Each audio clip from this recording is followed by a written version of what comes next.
In my video on flexitarians, I talk about how the benefits of eating a plant-based diet are not all or nothing. Right? Simple advice to increase the consumption of plant-derived foods with a parallel reduction in the consumption of foods from animal sources was found to confer a survival advantage, a live longer advantage.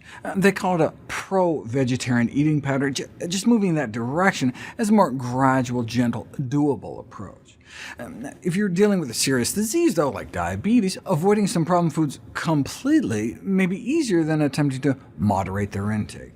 It's like clinicians would never tell alcoholics to simply cut down on alcohol. Avoiding alcohol entirely is a more effective and ironically easier for a problem drinker.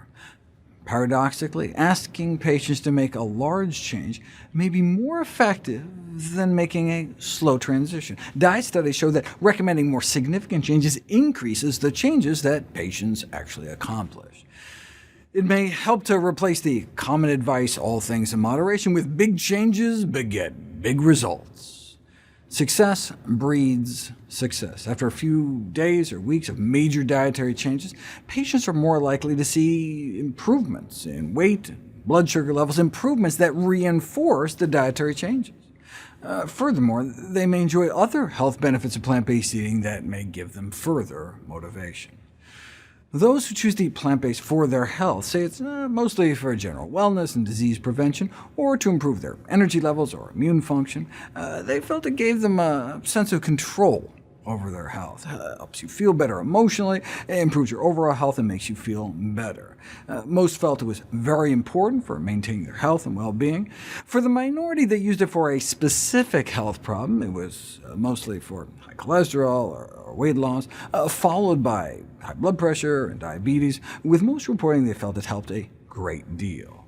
But others choose plant-based diets for other reasons, like animal welfare or global warming. It looks like they're more likely to be eating things like vegan donuts, right? Sugary and fatty foods, compared to those eating plant-based because of religious or health reasons.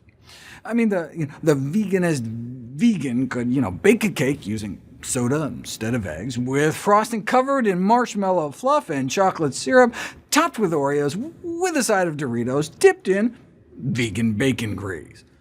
But fruit for dessert, in the form of Pop-Tarts and Krispy Kreme pods. This is a vegan meal. Yes, plant-based diets have been recommended to reduce the risk of type 2 diabetes. However, not all plant foods are necessarily beneficial.